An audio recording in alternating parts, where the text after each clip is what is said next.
Magandang araw po sa inyong lahat, lalong-lalo na po sa mga ginigiliw nating tagapakinig. Narito na naman po tayo sa paglalahad ng isang natatanging kwento ng buhay ng magkapatid. Sina Pedro at Juan ay makikilala ang isang matandang may-ari ng pwesto sa palengke na si Tatay Inok.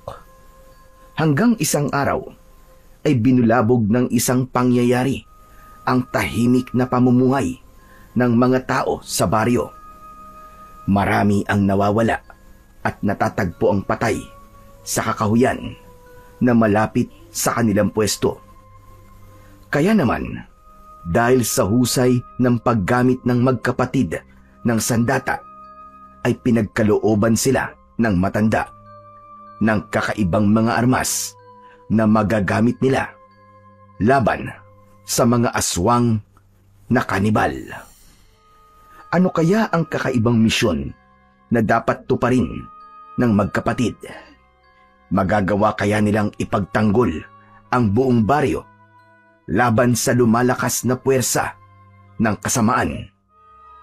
Sama-sama po nating pakinggan ang buhay at pakikipagsapalaran ng magkapatid na matadero na kumatay sa tribo ng mga aswang. Pero bago po ang lahat, mga idol, huwag po nating kalimutang mag-subscribe at i-hit ang notification bell sa aking YouTube channel na The Voice Addict at Apong Isaak para sa mas marami pang makapigil hiningang kwentong aswang at katatakutan mula sa mundo ng kababalaghan. Umpisahan na po natin ang kwento. Juan, yan na ba talaga ang isusuot mo? Ang gusot-gusot ng damit mo. Para kang hindi naghanda eh. Eh ano naman kung gusot yung damit ko, kuya? Hindi naman fashion show ang pupuntahan natin Trabaho ang pupuntahan natin bilang matadero. Kaya hindi na natin kailangan pang pagandahin ang suot nating damit. Pambihira ka naman, kuya, oh. Pero paano kapag kakatiwalaan na magiging amo natin? Kung mukha kang tamad mag-ayos ng sarili mo, nakikita ka agad yan sa itsura na mag-a-apply. Sana man lang, yung maayos na damit ang isuot mo. Baka isipin nila na wala kang disiplina sa sarili mo eh. Sige na, palitan mo ng damit mo, Juan. Ako nga nasusura na akong tignan ng itsura mo eh. Paano pa kaya yung magiging amo natin? Sos, ikaw naman, kuya, masyado kang maarte. Kahit bagong plancha pa ang suot mo, alam mo, kuya, kung hindi ka marunong gumamit ng itak, wala rin yun. Ang batayan na ngayon ay hindi na tungkol sa pananamit, kundi kung gaano ka kagaling humawak ng itak. Saka kung gaano ka kabilis kumilos sa trabaho. Maganda nga ang suot mong damit. Mabagal naman na parang wala ka sa sarili mo. Wala rin sa isa yun. Saka, bakit ba palagi mo na lang akong pinakikialaman sa damit ko? Hindi naman kita pinakikialaman sa damit mo Ay nako, ewan ko sa'yo. Alam mo, Juan, hindi lang basta husay sa paghawak ng itak ang tinitignan ngayon, kundi kung paano ka magdala ng sarili mo kapag humaharap ka sa mga tao. Kailangan presentable ka kahit papano. Kung di mo kayang ayusin ang damit mo, paano pa kaya sa trabaho mo? Sige nga. Itinatama lang naman kita sa pananamit mo Tapos ikaw pa tong galit sa akin? Bahala ka na nga sa buhay mo. Basta ako, kuya, ang mahalaga, marunong akong kumatay ng hayop. Alam kong ginagawa ko sa trabaho ko. Mas importante sa akin yun kaysa sa kinis ng suot ko. Basta, bahala ka na nga. Pero tandaan mo, minsan, ang unang tingin ng tao sa atin ay base sa itsura. Sana lang, hindi ka mapahiya mamaya.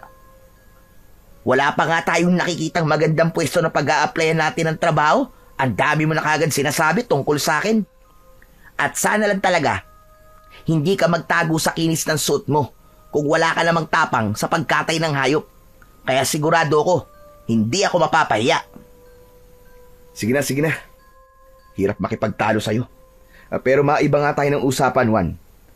Alam mo na ba kung bakit tayo sa baryo ng Kalumpit lumipat ng bahay? Hindi kasi natin makausap ng maayos si nanay dahil sa kalagayan niya. Sa tingin mo, meron kayang iniiwasan si nanay at pinagtataguan? Aba, malay ko. Ikaw ang panganay sa ating dalawa eh. Dapat alam mo yan, kuya. Juan, kaya nga ako nagtatanong sa'yo eh. Hindi porket ako ang panganay, ay alam ko nang nangyayari sa pamilya natin. Hindi ko lang talaga maintindihan eh, kung bakit nagdesisyon ng ganun si nanay. Pagkatapos na mamatay si tatay, para bang nagbago na si nanay eh. Palagi siyang natatakot at merong isang taong palaging hinahanap. Baka naman hinahanap niya ay ang kanyang mga magulang. Hindi ba't kahit kailan eh, hindi pa naman natin nakikita sina lolo at lola. Pero alam mo kuya, kahit ako, nagtataka na rin eh. Bakit kaya dito pa sa baryong to tayo lumipat? Ang layo-layo na sa dati nating tirahan. Tapos, parang ang tahimik pa masyado. Parang napakaliblib. Sabi ni nanay, dito raw siya pinanganak eh. Gusto niyang bumalik sa lugar na kinalakihan niya. Bukod dun, wala na siyang ibang sinabi tungkol sa ibang dahilan. Pero kuya, bakit kaya ngayon lang niya sinabi sa atin ang tungkol sa lugar na to, no? Ang weird, no? Ang alam ko dati, wala siyang kamag-anak dito, di ba? Kaya, imposibleng mga magulang niya ang hinahanap niya. Di ba? Isipin mo, kuya. Tama ka, Juan. Yan din ang iniisip ko eh. Pero, nakwento niya sa akin kagabi. Nung bata pa raw siya, ligtas daw at masagana raw ang baryong to. Kaya naniniwala raw siyang dito tayo makakahanap ng panibagong simula ng buhay natin. Panibagong simula? Ibig bang sabihin, kuya, gusto niyang kalimutan ang mga nangyari kay tatay? At ang paglipat lamang sa baryong to ang naisip niyang paraan para makalimutan niya ang nangyari kay tatay? Ganun ba yun? Siguro. Di ko rin alam. Pero, yun nga ang totoong dahilan ni nanay. Basta kuya, iba ang kutob ko sa bigla natin paglipat sa baryong to. Magtiwala na lamang tayo kay nanay. Malakas ang kutob kong may dahilan talaga kung bakit siya nagdesisyon ng ganito. Ang mahalaga, makahanap na kagad tayo ng trabaho para meron tayong pambili ng gamot ni nanay, di ba? Saka, maganda naman ang lugar na to ah. Tahimik at sariwa ang hangin. Malayo sa gulo at panatagan loob ko sa lugar na to. Yun ang importante. Tahimik nga, pero parang kakaiba rin ang pakiramdam ko. Para bang may tinatago ang lugar na to. Baka naman naninibago ka lang, Juan. Basta tandaan natin, pinili ni nanay ang baryong to dahil naniniwala siyang mas ligtas tayo rito. Sana nga, kuya. Sana nga, ligtas tayo sa lugar na to. Pakiramdam ko tuloy, merong humahabol sa atin kaya nagkakaganon si nanay eh. Tignan mo nga kuya ang paligid natin oh. Hindi ka ba nagtataka? Huwag mo nalang pansinin ang paligid natin, Juan. Natural na tahimik ang lugar na to dahil nasa gitna tayo ng kagubatan ngayon. Sige na, bilisan mo na lang ang paglalakad. Kuya, saan ba tayo pupunta ngayon? Pambihira ka naman oo. Siyempre sa palengke. Kahit saan, basta merong trabaho na babagay sa ating dalawa. A-applyan nating lahat yun. Hindi pwedeng umuwi tayo nang walang nahahanap na trabaho. Hindi pwedeng umuwi tayo ng nganga. Nagmamadali sa paglalakad ang may 20 taong gulang na si Pedro, habang ang nasa huli naman ay ang 17 taong gulang niyang kapatid na si Juan. Malalaki ang hakbang ng kanilang mga paa habang tinatahak ang daan papunta sa palengke na tinutukoy ni Pedro. Yun ang baryo ng Kalumpit, tahimik at liblib na lugar na malapit sa pinakamalawak na kagubatan na bihirang puntahan ng mga tao. Habang tinatahak ng magkapatid ang daan, ay abala rin sila sa pagmamasid sa kanilang paligid. Tanging ang mga huni lamang ng ibon at kaluskos ng kanilang mga yabag sa tuyong dahon ang naririnig nila. Sa bawat hakbang, dama nila ang bigat ng kanilang dala. Hindi lang ng kanilang mga sandata, kundi pati na rin ang kaba sa kanilang dibdib. Teka, isadali lang kuya. Sigurado ka bang ito ang tamang daan papunta sa palengke? Parang paulit-ulit na lang ang nakikita natin eh. Baka naman naliligaw na tayo. Huminto sa paglalakad si Pedro at tinignan ang kanyang paligid. Ang mga puno ay matataas at siksik. Tila nagsasara sa kanilang daraanan. Muli niyang tinignan si Juan. Nahabol na rin ang sariling hininga.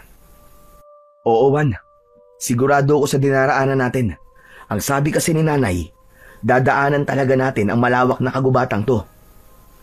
Pero kuya, matagal nang wala sa baryong to si Nanay. 10 taong gulang daw siya nang umalis dito. Marami nang nagbago dito panigurado at mahirap magtiwala sa sinasabi ni Nanay. Kuya, alam mo, sa tingin ko talaga naliligaw na tayo eh. Ano ka ba naman, Juan? Lalo lamang nangihina ang loob ko sa'yo eh. May tiwala ako sa sinabi ni Nanay. Hindi naman tayo ipapahamak nun, di ba? Sige na, maglakad pa tayong gando sa dulo. At kung nag-aalala ka, sige ganito. Maglagay ka ng palatandaan sa lupang yan. Kapag bumalik na naman tayo sa lugar na to, aba, saka tayo mag-isip na naliligaw talaga tayo. Tsaka tayo mag-isip ng paraan kung paano tayo makakalabas sa gubat na to. Palagay ko kasi tama naman ang dinadaanan natin eh. Kasi sumusunod lang naman tayo sa makinis na daan na madalas daanan ng mga tao. Oo na. Sana nga. Tama itong dinadaanan natin, kuya. Hindi na nagsalita si Pedro. Patuloy silang naglakad. Tangan ang kanilang mga itak. Ang hangin ay lumamig at tila mas lalo pang dumilim sa kanilang paligid. May mga aninong kumikilos sa gilid ng kanilang paningin. Ngunit sa tuwing lilingon sila, wala naman silang nakikitang ibang tao sa lugar na yon. Mas humigpit ang kapit ni Juan sa hawak-hawak nitong itak. Hanggang si Pedro naman ay abala sa pagtingin sa paligid. Malakas ang tibok ng kanyang puso habang nag-aalala sa kakaibang presensyang nararamdaman niya. Maya-maya pa ay muling nagsalita si Juan. Halata ang panginginig sa boses nito. Kuya, pakiramdam ko. Hindi lang tayo naririto sa gubat na to. Sus, Juan! Umiral na naman yung pagiging matatakutin mo. Akala ko ba matapang ka? Hindi ba't yan ang sinasabi mo sa akin kanina? Ako ang matatakot. Oh, bakit ngayon? Nagkakaganyan ka? Ngumiti si Pedro. Pilit na nagtatapang-tapangan sa harap ng kapatid. Inaasar niya si Juan na namumutla na sa takot. Ngunit kahit siya ay nararamdaman niya ang kakaibang galaw sa kanilang paligid. Ngunit hindi niya yun maaaring ipahalata sa kanyang kapatid. Huwag kang matakot, Juan. Tandaan mo, hindi tayo ordinaryong tao lang na walang alam pagdating sa pakikipaglaban. Mahusay tayong gumamit ng sandata. Tapos dala pa natin. Mahihirapan silang lumapit sa atin. Ano man ang nasa harap natin, haharapin natin sila na magkasama. Ayos? At sa gitna ng katahimikan ng kagubatan, narinig nila ang isang malalim at kakaibang alulong. Kasunod ng kaluskos na tila papalapit sa kanilang kinaroroonan. Kapwa sila napatigil. Nagkatitigan at sabay na kumapit ng maigpit sa kanilang mga sandata. Pero napangiti ang magkapatid nang lumabas mula sa halaman ang malaking baboy ramo. Sinundan nila ito dahil balak nilang huliin. Pero yun pala ang tamang daan para sa labasan ng gubat. At nakita nila ang palengke na marami ng tao ang namimili. Maingay ang paligid ng palengke at sumalubong sa kanilang pang-amoy ang malansang singaw ng hangin mula sa palengke. Oh, kuya, nandito na tayo. Ito na ang palengke nila, oh. Tama naman pala ang daan natin eh. Hindi tayo naliligaw.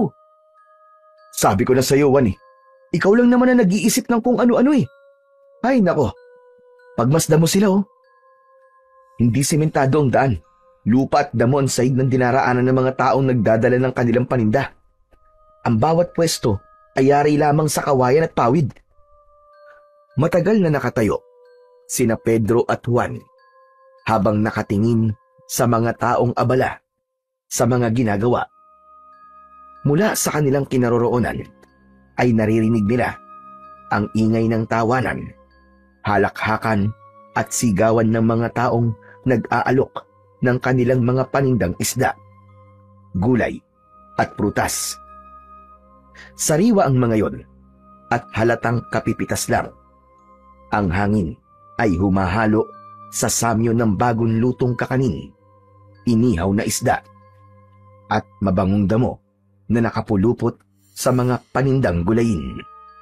May mga bata ring naglalaro sa tabi, tumatakbo at nagtatakbuhan sa pagitan ng mga puno. Ang mga matatanda naman ay abala sa pagbabaligtad ng mga bilao. Ang ilan naman ay abala sa pagbibilang ng sukli. Habang ang mga kinatay na karne ng baboy ay nakasabit at tumutulo pa ang mga sariwang dugo. Sa gitna ng kakawyan, ang palengke ay nagmistulang buhay na patunay ng pagtutulungan ng mga tao. Hindi ito nakatali sa modernong pamilyan, kundi sa payak na kalakalan kung saan ang isang bugkos ng saging ay maaaring ipagpalit sa isang tabo ng bigas at iba pang produkto. Natuklasan ng magkapatid na umiiral pa rin sa palengke ang pakikipagbarter. Ang barter ay isang palitan ng kalakal na walang ginagamit na pera. Ang bawat transaksyon ay sinasamahan ng ngiti at pagkikwentuhan. Parang hindi lamang kalakalan ang nagaganap, kundi pagbuo rin ng ugnayan sa gitna ng pakikipag-usap ng maayos. Habang abala sila sa pagtingin sa palengke, napako ang kanilang paningin sa isang matandang lalaki. Nag-iisa ito sa pwesto habang naghihiwa ng karne ng baka. Sa unang tingin ni Pedro, alam niya na kung anong hayop ang kinakatay ng matanda. Napatingin siya sa gawin ni Juan na doon na rin pala nakatingin. Ayos! Mukhang may trabaho na tayong maa-applyan, Juan. Pero mukha namang masungit siya, kuya eh. Alam mo ikaw, Juan, para ka talagang timang. Mamimili pa ba tayo ng papasukan trabaho? Tignan mo, sa hilerang yan, siya lang ang nag-iisang tindahan ng karne. Tsaka matanda na siya. Tsaka pansin mo, konti lang ang bumibili sa kanya ng karne, di ba? Dahil mahina na siyang kumilos at naiinip yung mga tao sa kakaintay sa kanya. Kaya sa tingin ko, siya ang dapat nating applyan ng trabaho. Ano sa palagay mo? Kuya, hindi ako mapalagay eh. Parang masungit talaga yung matanda eh. Ikaw na lang kaya makipag-usap dyan. Kung ayaw mo, diwag. Ako na lang ang makikipag-usap talaga. Hindi na hinintay ni Pedro na sumagot pa ang kanyang kapatid na si Juan. Nilapitan niya na ang kinaroroonan ng matandang naghihiwa sa mga laman ng baka na binibili naman ng isang babaeng nakatayo sa harap nito. Habang abala ang matanda, ay pinagmasdan niya ito. Ang buhok ay puting-puti na, magaspang at medyo nakasabog. Tingin niya ay 70 taong gulang na ang matandang lalaki. Ang balat nito ay kulubot at maitim dahil sa init ng araw at hirap ng magtrabaho. Sa paligid ng pwesto nito ay merong mga karne na nakasabit. Maliit ang lamesa na gawa sa kahoy. Merong nakapatong na isang gulok na putbod. Dahan-dahang lumapit si Pedro at sinimulang makipag-usap dito. Magandang umaga po. Kailangan po ba niyo ng matadero? Mabagal na iniangat ng matanda ang paningin nito. Bakas ang lalim ng mga mata. na tila walang maayos na tulog. Nakakunot ang noo nito at napatitig sa kanyang muka. Hindi agad ito nagsalita dahil tinapos muna nito ang ginagawa. Saka ibinigay sa babaeng naghihintay ang binibili nito. Maya-maya pa ay muli itong tumingin sa kanya. Seryoso at parang kinikilala siyang mabuti. Manong, ako po si Pedro. Kasama ko po ang kapatid kong bunso, si Juan. Andun po siya. Nahihiya po lumapit eh. Balak po sana namin magtrabaho sa inyo bilang mga matadero. Kung kailangan niyo pa po ng katulong sa tindahan niyo. Bakit? Marunong ba kayo magkatay ng baka, baboy at kambing? Opo. Yun po ang trabaho namin bago po kami lumipat dito sa baryo niyo. Bagong lipat? Ang ibig niyo sabihin ay dayo lamang kayo sa lugar na to. Nako, hindi ako basta-bastang nagtitiwala sa mga dayo. Pasensya na. Sa iba na lamang kayong lumapit. Bakit naman po, Manong? Mukha po ba akong masamang tao? Paano kita mapagkakatiwalaan? Wala akong alam tungkol sa pagkatao niyong magkapatid. Isa pa, bago lang kayo sa paningin ko at mukhang hindi niyo kaya ang trabaho rito. Kung gusto niyo po, subukan po muna niyo kami ng kapatid ko. Hindi po kayo magsisisi sa pagtanggap sa amin. Sige na po, nakikiusap po kami. Kahit para lamang po sa gamot ni nanay, tanggapin niyo po kami bilang matadero. Talaga bang mapagkakatiwalaan kayo magkapatid, ha? Opo, kung gusto niyo po, kahit wala po muna kaming bayad sa unang araw ng trabaho namin para makita niyo po na nagsasabi po kami ng totoo. Hindi biro ang trabahong gusto niyong pasukan na magkapatid. Teka lang, palapitin mo nga kapatid mo dito nang pareho ko kayong makausap. Sinilyapan ni Pedro ang nakatayong si Juan. Itinaas niya ang kanyang kamay at sumenyas dito para lumapit. Nagdadalawang isip pa ang kanyang kapatid na humakbang papalapit sa kanilang kinaroroonan. Pero sa huli ay napilitan din ito. Nang makalapit sa kanila si Juan ay naiiritang pinagalitan niya ang kapatid. Juan, ang tagal mo naman lumapit. Pasensya ka na, kuya. Pumayag na ba siya? Hindi pa. Ang gusto niya, makausap tayong dalawa. Ang kapatid mo ba, Pedro, ay nasa hustong gulang na? Ang totoo niyan wala pa po 17 taong gulang pa lang po siya. Pero malapit na po siyang mag-18 taon. Ngayong buwan po. Hindi naman ako maigpit pagdating sa edad. Ang gusto ko, kaya ang trabaho at matinong kausap. Ayoko ng pasaway at tamad. Hindi ko na kayo susubukan. Tatanggapin ko na kayo sa trabaho. Pero, kaya niyo bang makakita ng hayop na papatayin nang hindi pinanghihinaan ng loob? Baka naman, hindi niyo kayang pumatay ng hayop. Nako, kayang-kaya po namin magkatay ng hayop. Sanay po kami sa ganung trabaho Huwag po kayo mag-alala. Hindi rin po kami tamad sa trabaho. Hindi po kayo magsisisi sa pagtanggap po sa amin. Hindi po namin iniiwan ng trabaho kahit gaano po kahirap. Mabuti naman kung ganon. O siya, sige na. Tatanggapin ko na kayo. Magtitiwala ako sa inyong dalawa. Pero bago yon, kilala niyo na ba ako? Hindi pa nga po Tawagin niyo na lamang akong Tatay Inok. Sige na, pwede na kayo magsimula ngayon. Yes! Marami pong salamat sa pagtanggap sa amin, Tatay Inok. Ako rin po. Nagpapasalamat din po ako sa inyo, Tatay Inok. Hindi po namin kayo bibiguin ni Kuya. Mabuti naman. O sige na, pumasok na kayo sa loob ng tindahan ko. May mga presyo naman na nakasulat sa papel. Kaya ayos lang ba? Naiwanan ko muna kayo magkapatid dito. Ayos lang po. Sige po, Tatay Inok. Hihintayin na lamang po namin kayo. Kung mauubos po kagad ang paninda, hindi po muna kami uuwi. Sige.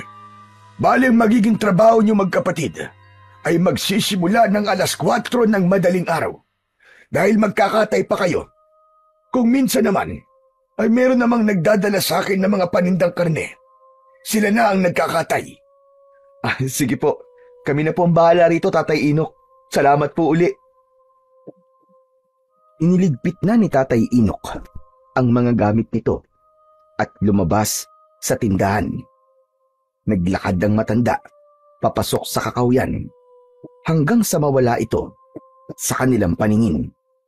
Nagkatingin na naman ang magkapatid dahil masaya silang dalawa na natanggap na sila sa trabaho. Ang lakas ng loob mo, kuya. Napapayag mo si Tatay Inok na tanggapin tayo sa tindahan niya. Siyempre, ako pa ba? Nakita mo naman kanina, napagod na rin si Tatay Inok. O paano, kuya? Simulan na natin ang pagpapakitang gilas sa mga tao. Dating gawi. Patutunayan natin na hindi nagkamali si Tatay Inok sa pagtanggap sa atin. Ano, game? Sige, Juan, game. Gawin natin ang lahat para maipakita natin na karapat-dapat tayo sa pagiging matadero. Sinimulan na nga ng magkapatid ang pagpapakitang gilas sa paghihiwa at pagtatagtad ng mga karne. Sa loob mismo ng palengke, madaling napansin ang pwesto ni na Pedro at Juan. Magkaharap na nakalagay ang kanilang mga bangkong kahoy, malinis at maayos, at sa ibabaw ay nakahanay ang mga bagong katay na karne. Mapulang baboy, manok at baka na maingat na tinatakpan ng malinis na dahon ng saging. Hindi tulad ng ibang matadero na bara-bara ang trabaho. Ang magkapatid ay kilala sa kanilang husay at linis sa pagkatay. Si Pedro, ang panganay, ay mabilis kumilos at biyasa sa paggamit ng gulok.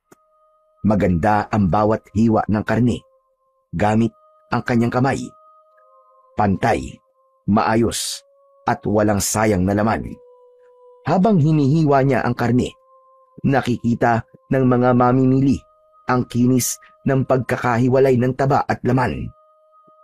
Bagay na lalo silang hinangaan. Samantalang si Juan naman, ang nakababatang kapatid, ay mahusay sa pakikipag-usap. Sa bawat paglapit ng mamimili, ngiti agad ang isinasalubong nito, kasabay ng magalang na pagbati at pagpapakita ng iba't ibang hiwang karne na bagay sa ulam na hinahanap ng mamimili para sa iluluto ng mga ito sa tanghalian at hapunan. Walang kaalam-alam ang magkapatid na mula sa malayo ay pinagmamasdan sila ng matanda. Nakangiti at bakas ang paghanga sa magkapatid. Bili na po kayo, mga suki! Presko po at bagong katay. Halina po kayo! Libre tingin! Bili na po kayo, mga suki! Lapit! Lapit lang po! Masiglang bati at alok ni Juan sa mga tao. Meron ng isang bumili na kagad na inihanda ni Juan, habang maingat na inilalagay ang hiniwang tadyang sa dahon ng saging, saka ibinalot sa plastik. Samantala, si Pedro naman ay abala sa pagpapakitang gilas sa pamamagitan ng paghawak ng itak at paghihiwa ng karne ng baka. Kahit makapal ang bahagi ng taba ng baka, ay kaya niyang hatiin ng mabilis at pantay. Dahil dito, dumagsa ang mamimili sa kanilang pwesto. Hindi lang sa gilas, sa pagkakatay na pahanga ang mga ito, kundi pati sa kanilang magalang na pakikitungo at maayos na pag-aayos ng karne. Pinagkaguluhan sila ng mga tao. Ang magkapatid naman ay hindi sila makapaniwalang dudumugin sila ng mga mamimili. Kaya lang, ang mga kasama nilang nagtitinda sa loob ng palengke ay hindi maiwasan ang hindi umirap sa kanila bilang pagpapakita ng inggit at pagkadismaya. Sige lang po! Pili lang po kayo, mga suki! Sariwa po ang tinda namin at hindi po kayo magsisisi sa aming pagkakahiwa sa karne. Hindi na po kayo mahihirapan. Iluluto nyo na lamang po. Bili na po mga suki! Bili na po! Dahil marami ang bumili, naubusan sila ng paninda. Nakita naman ni Pedro na merong nakatayong kambing sa gilid ng tindahan ni Tatay Inok. Nakatayo yun at may tali sa leeg. Walang pagdadalawang isip na kinatay ng magkapatid ang kambing at ipinakita sa mga mamimili kung gaano nila kabilis na napatay ang kambing. Hindi nila ito masyadong pinahirapan. Nagpalakpakan ng mga tao at sa sobrang tuwa ay nagbigay pa ang mga ito sa kanila ng karagdagang bayad. Tuluyang napuno ang kanilang pwesto ng mga tao. Nang kumalat ang balita na nagpapakitang gilas sina Pedro at Juan, nakalatag ang katawan ng kambing nang mas lalong nadagdagan ang dami ng tao. Nakapaghanda na sila ng mga kasangkapang bakal, mga pinatalas na gulok, kutsilyo at tablang kahoy. Malinis at maayos ang kanilang paligid. Bakas sa mga mata ng mga mamimili ang saya sa nakikitang palabas. Sige lang po mga suki, kitang-kita nyo naman po bagong katay. Sige po, pili lang po kayo. Kuya, mukhang nanonood na lamang sila. Parang wala naman silang balak na bumili. Ano ka ba naman, Juan? Ngayon ka pa ba mag-aalala? Panghuling katay na natin to. Mukhang ngayon lang naubos ang paninda ng matanda. Kaya simulan na natin ang pagpapakitang gilas. Alokin mo silang lahat, sige na. Pili lang po kayo mga suki. Bago ihiwain ng kapatid ko ang bahagi ng karne na mapipili nyo, magpapakita po muna kami ng husay namin sa paghiwa. Hindi nga nagtagal ay nag-agawan na ang mga tao sa pagturo kung alin bahagi ng karne ng kambing ang gusto ng mga ito. Lahat ay natandaan ni Pedro at isa yon sa kanyang mga kakayahan. Ang mabilis magmemorya ng mga bagay kahit sa unang turo lamang. Sinimulan ni Pedro ang pagpalang o pagtaga sa katawan ng kambing. Sa isang iglap, mabilis niyang naihiwalay ang malaking bahagi ng karne gamit ang kanyang gulok. Walang sablay ang bawat hiwa. Pantay at maayos. Namangha ang mga nanonood at narinig ang bulong-bulungan ng ibang taong naroroon. Dinaig pa raw nila ang matanda sa paghiwa ng karne. Kasunod naman ay si Juan, na hindi lang mahusay sa pagkakatay, kundi pati na rin sa pakikipag-ugnayan. Sa bawat hiwang ginagawa nito, ay ipinapaliwanag naman ito sa mga mamimili kung anong parte ng katay ang bagay sa sinigang, adobo o ginisa. Sa husay ng pananalita ni Juan, at kasama pa ng bilis ng kamay, mas lalo pang lumapit ang mga tao at sabik na bumili sa kanila. O mga suki, konti na lang po. Bili na po kayo, baka po kayo maubusan. Subukan niyo po itong tadyang, siguradong masarap po to para sa sinigang.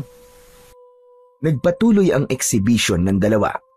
Si Pedro na nagpapakita ng tikas at bilis ng kamay sa pagkakatay, at si Juan na nagpapamalas ng galing sa pag-aalok at pagbibenta.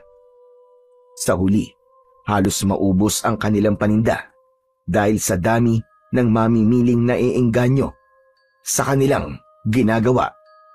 Ang iba ay nagbigay pa ng bigas kapalit ng ibang paninda nila. Yun ang kakaibang kakayahan ng magkapatid. Malakas at mahusay silang manghila ng mga suki. Dahil doon ay hindi nila namalayan na malapit na palang dumilim ang paligid. Nagsisihan ng magkapatid dahil nalibang sila sa kanilang ginagawa at nakalimutan na rin nilang kumain ng tanghalian. Pambihira ka naman, Juan, oh. Bakit hindi mo naman pinaalala sa akin na hindi tayo kumain ng tanghalian? Sus, ikaw nga hindi mo rin naalala eh. Ako pa kaya? Isa pa, talagang nalibang din naman tayo sa ginagawa natin eh. Ang saya talaga no, kapag nauubos ang paninda. Masaya nga tayo, pero makakaratig naman natin na pwesto. Kulang na lang, tunawin tayo sa masama nilang tingin. Hayaan mo sila, kuya. Pareho lang naman tayong naghahanap buhay eh. Dumiskarte rin sila ng para sa kanila. Kung sa bagay, tama ka. Wala naman tayong ginagawang masama sa kanila, di ba? Correct! Pagkatapos nilang mag-usap, ay nilinisan ng magkapatid ang kanilang pwesto. Si Juan ang nagbibilang ng kinita nila. Isinama nila ang kanilang bonus na nakuha sa kanilang mga suki. Habang si Pedro naman ang napunta sa paglilinis ng pwesto. Maya-maya pa ay narinig nila ang yabag ng paa ng matanda. Nakangiti itong nakatingin sa kanila ni Juan. Hindi ko akalain na ganyan pala kayo kagaling magbenta. Mahusay ang ginawa ninyo. Hindi lang pala sa gulok at pagkakatay ang lakas ninyo, kundi pati sa pakikipagkapwa-tao. Magaling. Pinahanga niyo akong magkapatid. Ngayon lamang ako nakakita ng ganong klaseng galing sa paghiwa ng karne. At naubos niyo pa ang paninda ko. Bukod pa ron, ay nakita kong binigyan kayo ng mamimili ng tip, pero isinama niyo pa sa benta. Talaga palang mapagkakatiwalaan ko kayong magkapatid. Yun po kasi ang turo ng nanay sa amin eh. Isa pa, mahalin daw po namin ang trabaho para mahalin din daw po kami nito. Mahal po namin ang ginagawa namin, Tatay Inok. Saka, gusto po talaga namin ang ginagawa namin. Gaano na ba kayo katagal na nagtatrabaho bilang isang matadero? Si Juan po, bago lang po siya. Ako naman po, 10 taon pa lang po ako, tinuruan na po ako ni tatay kung paano po magkatay ng mga hayop. Nasa lahi po talaga namin ang pagiging isang matadero. Hanggang sa lolo po namin, matadero rin po siya. At mahusay po talaga na magkatay ng hayop. Mabuti na lamang pala at tinanggap ko kayo. At nagtiwala kagad ako sa inyo. Kung ganon, sige na. Makakauwi na kayo magkapatid. Pero ibibigay ko sa inyo ang bonus nyo kanina. Hindi naman sa akin yun eh. Ibibigay ko rin sa inyo ang kinita nyo ngayong araw para meron kayong pambili ng gamot ng nanay ninyo. Naku, maraming salamat po, Tatay Inok. Napakabuti po ninyo. Ako ang dapat magpasalamat sa inyo. Dahil naubos ang paninda ko. Malaking bagay ito para sa akin. Hindi maipaliwanag ng magkapatid ang labis na tuwa nang makita nilang nagbibilang ng pera ang matanda para iabot sa kanila. Lumapat sa palad ni Pedro ang kauna-unahang kinita nila sa unang araw ng kanilang trabaho, habang ang natitirang pilas ng karne ng kambing ay ipinadala pa sa kanila ng matanda. Pagkatapos magpaalam ng magkapatid, ay masigla silang umuwi sa kanilang bahay. Dumaan sila sa masukal na kagubatan, dala ang kanilang mga itak.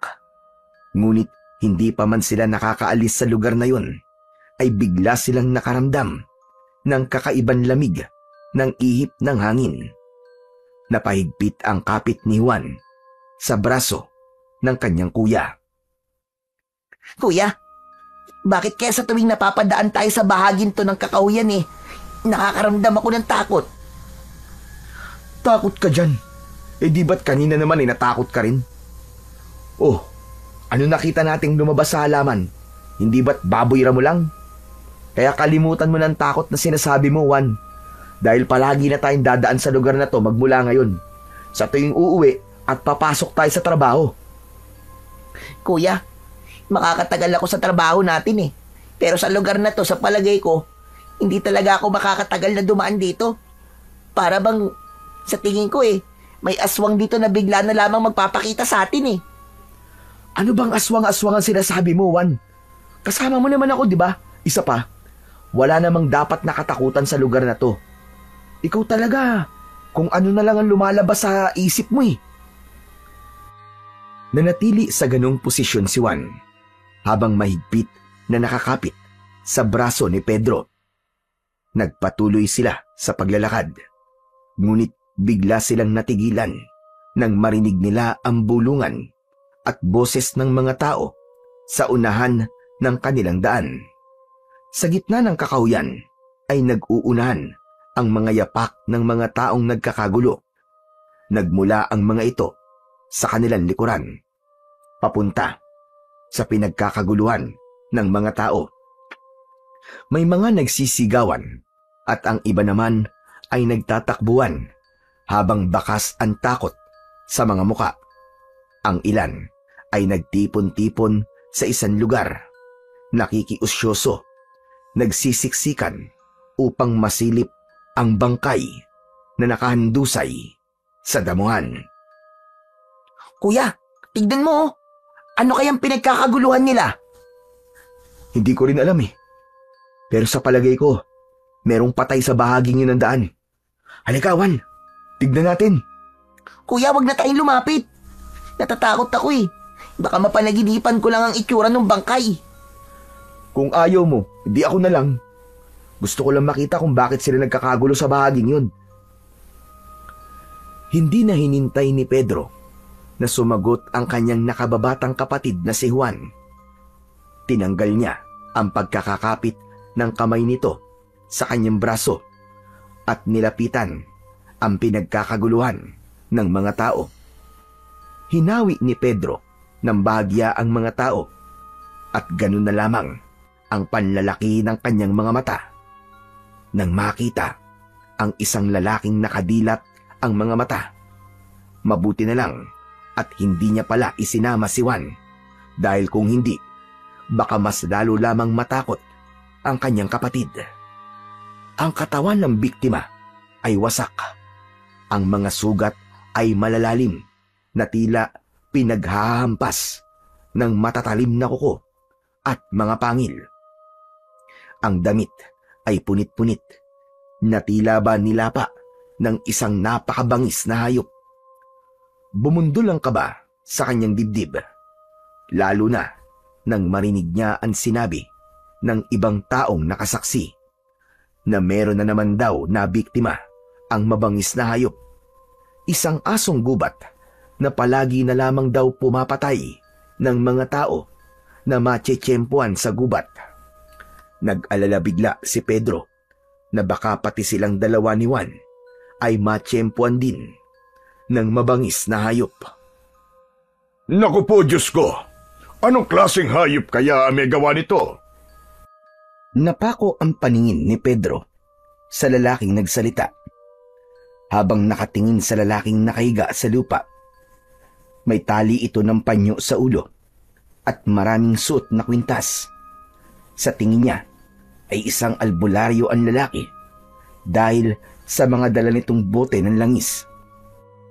Napatakip ng bibig ang lalaki na parabang nasusuka sa itsura ng kaawa-awang biktima.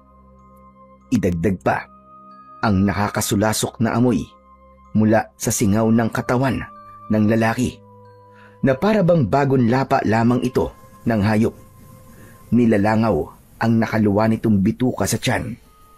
May mga batang humihikbi, may matatandang nanginginig at may mga kalalakihang nagtatangkang lumapit para buhatin ang katawan ng biktima. Dapat siguro, pabakuran na lamang ang lugar na ito. Delikado na sa mga dumadaan. Meron po bang ibang daan dito kung sakali po na haharangan na po ang gubat na to? Abay, wala na. Dahil ang sinasabi ko naman ay kung pababakuran, magbibigay pa rin sila ng daan na hindi na kailangan pumunta pa rito sa gitna ng kagubatan. Aba teka, parang ngayon lamang kita nakita rito Taga saan ka ba, iho? Dyan lang po kami nakatira sa paanan po ng bundok. Kasama po ng nanay kong may sakit. Naroon naman po ang kapatid kong si Juan. Takot po kasi siyang lumapit dito eh. Ako naman po si Pedro. Kayo po, ano po ang pangalan nyo? Ako si Magkepweng. Isa akong albularyo. Diyan lang din ako nakatira sa paanan ng bundok. Marami ang pumupunta sa bahay ko para magpagamot. Kaya nag-aalala rin ako sa kaligtasan ng mga pasyente ko. Abay, delikado para sa kanila. Kung meron ganong klaseng hayop na gumagala sa gubat na to at lumalapat pumapatay sa mga tao. Habang nag-uusap, si Mang Kepweng at Pedro ay palakas naman ng palakas ang bulungan ng mga tao. Kaya nang simulan ng buhatin ng mga tao ang bangkay ng lalaki, ay nagkahiwalay ang mga taong nakikiusyoso sa biktima. Ang ibang tao ay umuwi na at ang ilan naman ay sumunod pa sa nagbubuhat ng mga kalalakihan. Nabaling ang atensyon ni Pedro sa dugong nakadikit sa lupa. Para siyang nakakita ng kakaibang bagay na nagdulot sa kanya ng hindi maipaliwanag na kaba. Parang isang uri ng naputol na pangil ang nasa lupa. Nang dadamputin niya na ang bagay na yon, ay pinigilan siya ni Mang Kepweng. Sandali lang, iho. Hindi pa tapos ang investigasyon. Kaya wag mo munang hahawakan ng bahagi ng lupa na yon. Pag mabuti pa ay umuwi na kayo ng kapatid mo. Delikado kung mananatili pa kayo rito. Bigla nga po kaming nag-alala ni Juan eh. Paano na kaya sa pagpasok namin sa palengke? Saan kaya kami dadaan? 4:00 pa naman ng madaling araw ang pasok namin. Teka, kanina ba kayo nagtatrabaho? Kay Tatay Inok po. Tila dumilim ang anyo ni Mang Kepweng nang mabanggit ni Pedro ang pangalan ng matanda. Ngunit ilang saglit lamang ang lumipas ay napalitan ng ngiti ang labi ng lalaki. Nagtataka siya, ngunit hindi lamang niya yon pinansin dahil lumapit na sa kanilang tabi ang nakababata niyang kapatid na si Juan. Kuya, tara na. Malapit na pating dumilim ang paligid. Baka mahirapan na tayong umuwi sa bahay. Teka, sandali lang. Huwag muna kayong umalis. Meron pa akong itatanong sa inyo. Pero Mang Kepweng, baka gabihin na po kasi kami sa daan. Ganun ba? O sige, pupuntahan ko na lang kayo sa bahay niyo. Gusto niyo bang gamutin ko ang nanay niyo? Libre lang. Wala kayong babayaran. Binalot ng tuwa ang puso ni Pedro nang marinig ang sinabi na yon ni Mang Kepweng. Pati si Juan ay natuwa rin. Bigla silang nabuhayan ng loob dahil meron ng titingin sa kanilang ina na may sakit. Sige, kapag may pagkakataon, ay ako ang gagamot sa inyong ina. Sige na, magkita na lang ulit tayo. Mag-iingat kayo sa pag-uwi. Sana nga po'y matulungan niyo po ang nanay namin, Mang Kepweng. Tango na lamang ang itinugon ni Mang Kepweng sa kanila at tumalikod na rin ito sa kanilang harapan. Mabigat ang bawat hakbang ng lalaki na hindi sila nilingon. Habol nila ito ng tanaw at nagtataka sa kabaitang ipinakita nito sa kanila. Kahit maganda ang pakikitungo ng lalaki sa kanila, pakiramdam ni Pedro ay mabigat ang nararamdaman niyang presensya sa pagkatao ng albularyo. Natahimik ang paligid habang unti-unting nilalamon ng anino ng kagubatan ang papalayong anyo ni Mang Kepweng. Ramdam ng magkapatid ang malamig na simoy ng hangin na dumadampi sa kanilang balat. Isang pakiramdam ng pagkailang at pagtataka ang bumalot sa kanilang dibdib. Parang may mas malalim na dahilan kung bakit nakilala nila si Mang Kepweng. Isang malalim na buntong hininga ang pinakawalan ni Pedro bago sila nagpasyang umalis sa lugar na yon. Walang imikan ang magkapatid habang tinatahak nila ang daan pauwi sa kanilang bahay. Pagkalipas ng ilang minuto ay narating nila ang maliit na kubo.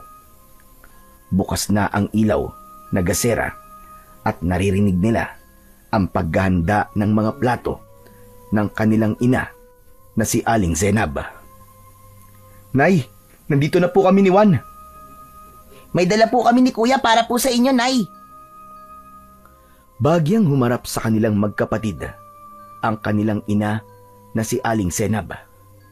Bumakas ang tuwa sa mga mata nito nang makita silang pumasok sa loob ng kusina. Nay, magandang balita po. Natanggap na po kami sa trabahong inaplayan po namin ni Juan.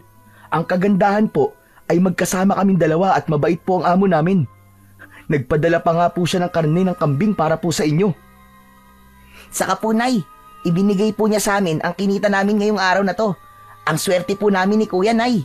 At hindi lang po yun. Meron po kaming nakilalang albularyong titingin po sa inyo para gamutin po kayo.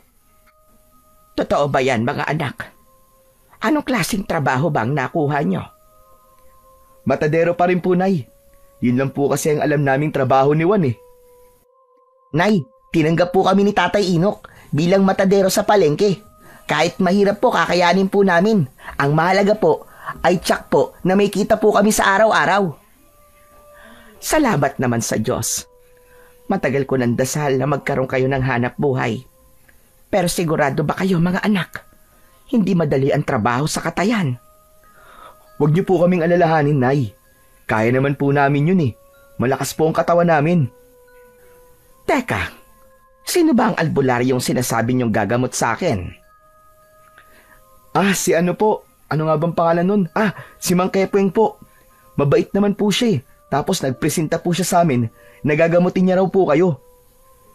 Mga anak, mapagkakatiwalaan ba naman siya? Baka hindi siya totoong albularyo.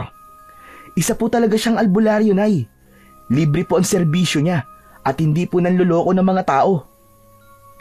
Mabuti naman kung ganon. Wala nang masasaya pa sa isang ina, kundi ang makita ang kanyang mga anak na nagsusumikap at handang magtulungan. Pero salamat, dahil sa wakas ay nakakita na kayo ng albularyong gagamot sa akin. Maraming salamat talaga sa inyo, mga anak. Hindi niyo ako pinapabayaan. Patawarin niyo ako kung kayo lang ang nagtatrabaho para sa atin. Nay, wag po kayong malungkot. Masaya naman po kami sa ginagawa namin ni Juan eh. Tsaka pangako, Nay, hindi po namin kayo pababayaan. Aalagaan po namin kayo sa abot po ng aming makakaya. Oo nga naman po, Nay. Aalagaan po namin kayo. Simula po ngayon, mas gagaan na po ang buhay natin.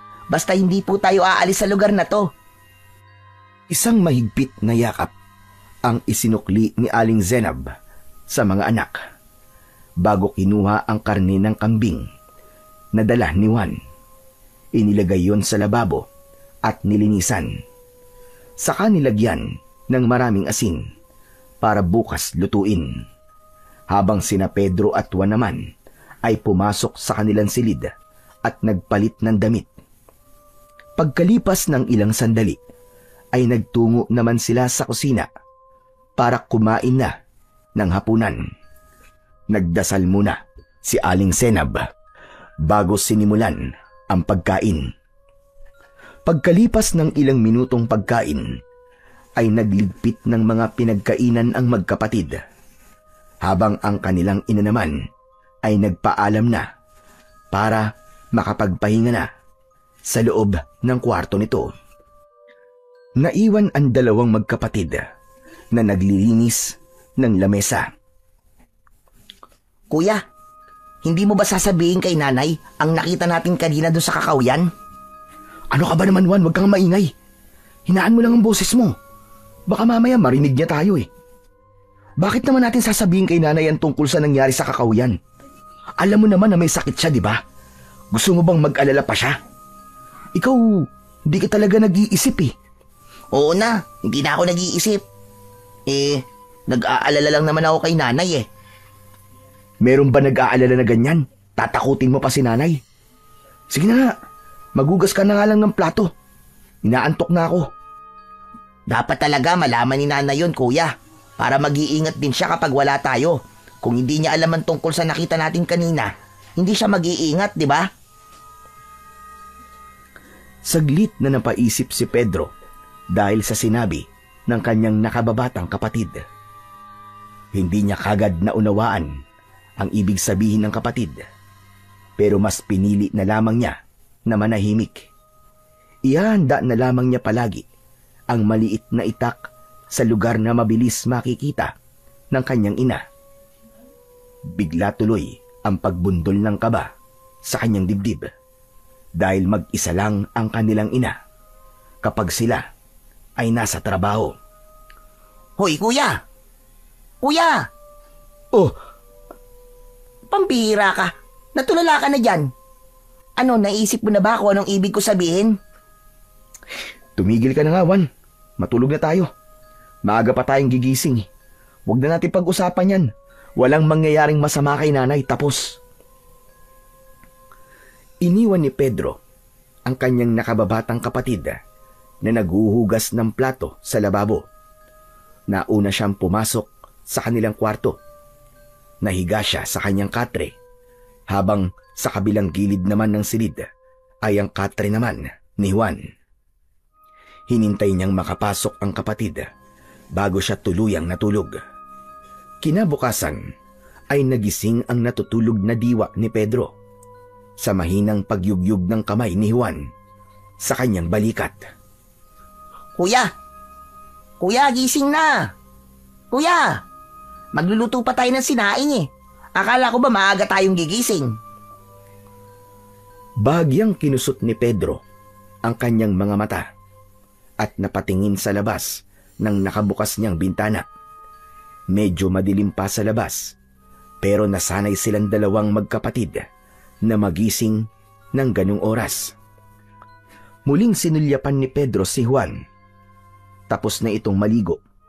Umalis ito sa kanyang harapan at lumabas ng kanilang silid.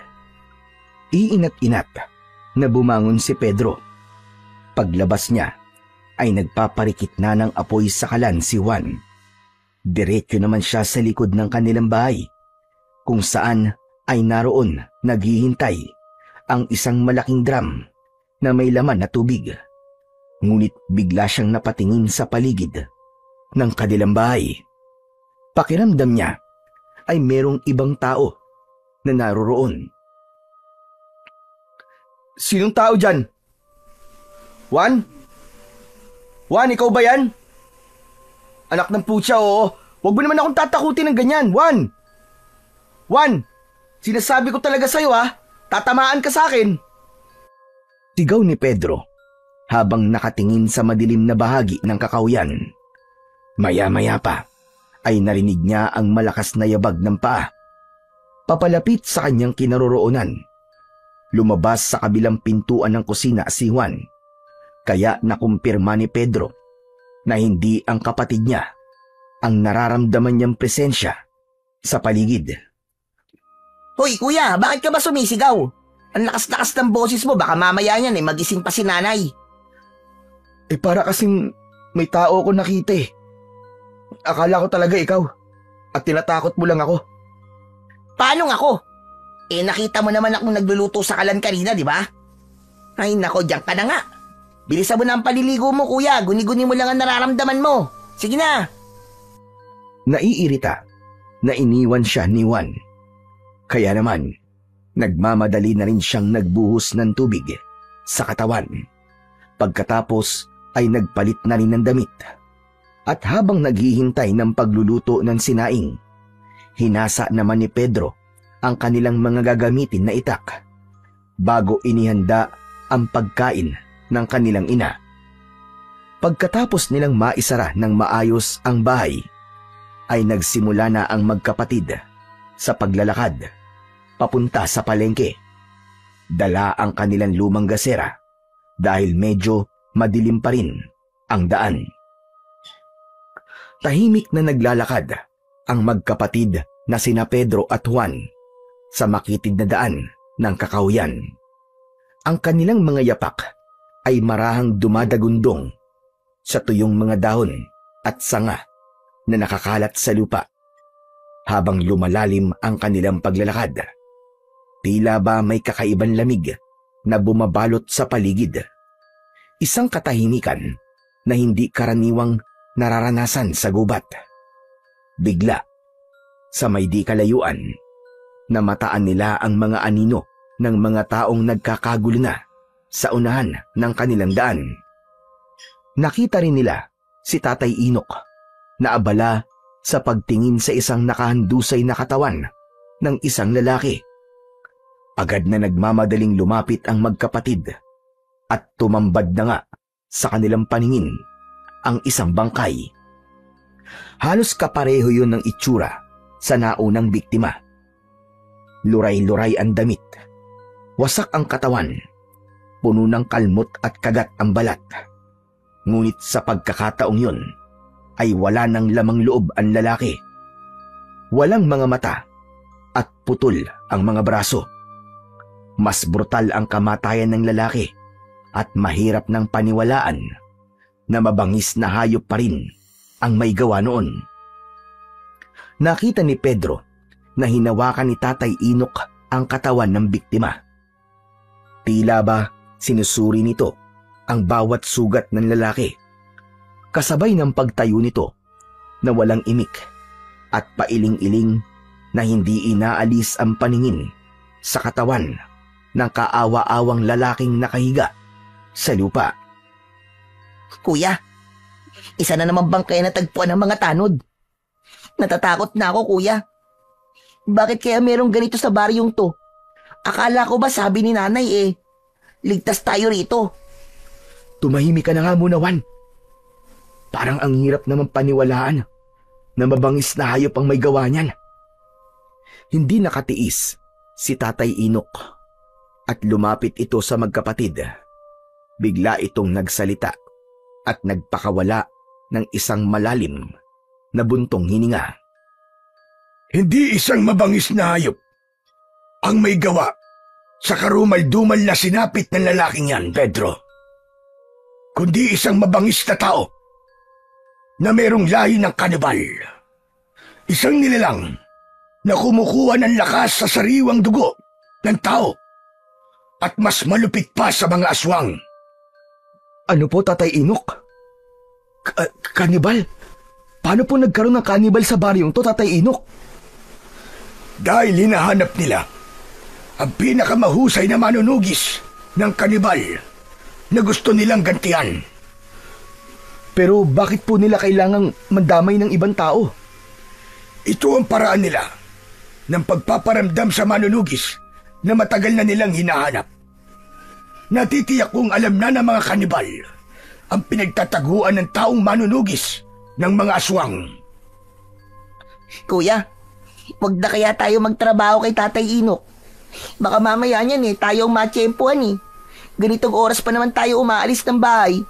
At saka, nag-aalala ako para kay nanay. Hindi sila pumapatay ng babae, Juan. Ginagawa nilang palahian ng babae at binabasbasan ng dugo para umanib sa kanila. Kung mapapansin nyo, mga lalaki lang ang namamatay. Nang una ay nawawala lang ang mga lalaki sa baryo. Pero ngayon, pumapatay na sila bilang pagpapakita ng hamon sa taong manunugis na balak nilang gantihan at patayin. Tatay Inok, sa palagay ko naman po ay alam na rin po ng manunugis na yun kung malapit na po ang aswang na kanibal sa kanyang lugar. Dapat po magpakita na po siya. Kasi marami na pong nadadamay. Teka, Tatay Inok, ano po bang klase ng kanibal ang sinasabi nyo? Isa silang buong tribo na kumakatay sa kanilang biktima. Grupo-grupo sila kung umatake sa manunugis ng mga aswang. Pero dahil mahusay ang manunugis, hindi nila ito mapatay-patay. Kaya ang pagpapakita nila ng paghihiganti sa manunugis ay sa pamamagitan ng pagpatay sa mga kababaryo nito. Kaya nga pagkatapos kong mabalitaan ang mga nangyari kahapon, ay bigla akong nag-alala sa inyo magkapatid. Kaya naman sinundo ko kayo at ito ang nadatnan ko. Bumundol ang kaba sa dibdib ni Pedro habang nakatingin sa lalaking nakahandusay sa lupa. Binuhat ito ng mga kalalakihan at sumabay na ang magkapatid kay Tatay Inok papunta sa palengke. Pagkalipas ng ilang minutong paglalakad, ay narating nila ang kinaroroonan ng palengke. Wala pang halos na tao, ngunit bakas ang lungkot sa paligid. Maya-maya pa, nagsimula na ang magkapatid na magkatay ng 2 baboy para sa kanilang ititinda. Habang si Tatay Inok naman ay tahimik at malungkot na nakaupo sa bangko. Habang wala pang bumibili sa kanilang tindahan, ay hindi maiwasan ni Pedro na hindi tanungin ang matanda tungkol sa pamilya nito. Tatay Inok, mawalang galang na po. Nasan po ba ang pamilya nyo? Wala po kasi kaming nakikitang kasama nyo sa tindahan eh. Isang malalim na buntong hininga ang pinakawala ni Tatay Inok bago ito tumingin sa kanilang gawi. Malungkot ang mga mata nitong nagsalita. Naubos ang pamilya ko nang biglang sumalakay ang mga aswang na kanibal sa baryo namin. Namatay ang aking asawa, 3 anak, at ang bunso kong anak na inanod ng rumaragas ang tubig dahil sa pagtakas namin. Sa isang iglap, nawala ang aking pamilya. Hindi ko matanggap ang pagkawala nila. Para ako mababaliw sa labis na sakit. Kaya mas pinili kong lumayo at bumalik sa baryong ito, kung saan dito ipinanganak ang bunso ko. Hanggang ngayon, umaasa pa rin ako na sana buhay pa rin ang bunso ko. Ikinalulungkot ko po, Tatay Inok. Napakalungkot po pala na naging buhay nyo. Pasensya na po. Hindi ko na po sana naitanong. Kami naman po, Tatay Inok, ulila na rin po kami sa ama. Namatay po siya sa pangangaso at sinabing nilapa raw po ng isang mabangis na hayop sa gubat. Pero Tatay Inok, hindi po ako naniniwalang mabangis na hayop po ang pumatay sa kanya. Wala po kasing iniwan ng itsura ng pagkamatay ni tatay sa itsura po ng bangkay kanina. Kaya sigurado po ako na biktima rin po si tatay na sinasabi niyong aswang na kanibal. Kaya nga po, lumipat kami rito ni nanay. Ligtas daw po kami rito. Walang ligtas sa lugar na ito, Pedro. Kahit saan ka magpunta, palaging merong naghihintay na panganib. Parang ako, ilang beses akong nagtago at nagpakalayo-layo. Pero nahahanap pa rin nila ako. Ano pong ibig niyong sabihin, Tatay Inok? Naramdaman ni Pedro ang paglapit sa kanila ni Juan na nagtataka na rin sa seryoso nilang pinag-uusapan. Saglit na tumigil si Tatay Inok sa pagsasalita at napatingin sa kanilang dalawang magkapatid. Ang totoo, ang manunugis na hinahanap ng mga aswang na kanibal at gustong paghigantihan ay walang iba kundi ako. Ako ang manunugis ng aswang na kumalaban sa kanila noon. Pero matanda na ako ngayon at wala nang kakayahang lumaban pa sa kanilang puwersa. Pero, Tatay Inok, bakit niyo po sinasabi sa amin to? Nang makita ko kayo, kung gaano kayo kahusay humawak ng itak, parang nakikita ko ang sarili ko sa inyo noon. Tulungan niyo ako. Naharapin ang mga aswang na kanibal. Gusto kong pigilan niyo sila sa pag-aasik nila ng lagim bago pa nila maubos ang mga tao sa baryong ito. Po, bakit po kami, Tatay Inok? Hindi ko alam kung bakit sa inyo ako nagtitiwala. Matagal kong itinago ang sikretong ito sa mga tao. Pero lubang magaan ang loob ko sa inyong magkapatid. At alam ko na malaki ang maitutulong nyo sa akin. Kayo ang nakikita kong tatapat at lalaban sa mga aswang na kanibal. Pero, Tatay Inok, hindi po sapat ang kakayahan naming magkapatid para labanan sila. Tama. Hindi pa nga sapat ang kakayahan nyo. At hindi sapat ang husay lang sa paggamit ng sandata. Ang dapat sa inyo ay tapang at tatag ng kalooban sa pakikipaglaban. Kailangan ko muna kayong sanayin sa paghawak ng sandata. Ibibigay ko sa inyo ang pinakamalakas na sandatang ginamit ko sa pakikipaglaban ko noon sa mga aswang. Tumayo ang matanda at pumasok sa maliit nitong silid. Pagbalik nito ay meron na itong dala na 2 kaluban na gawa sa goma. Ibinigay sa kanila ang mga yon. Tig-isa sila ng kagamitan. Pinagmasdan ng magkapatid ang sandatang nasa kamay nila. Pedro, para sa iyo itong jungle bolo. Ibinibigay ko yan sa iyo, batay sa nakikita kong kakayahan mo. Ang jungle bolo ay isang uri ng malaking gulok na gamit sa kagubatan. Malapad at mabigat ang talim. Bagyang nakakurba pababa ang dulo, kaya't mahusay itong pamputol ng makakapal na sanga at kawayan.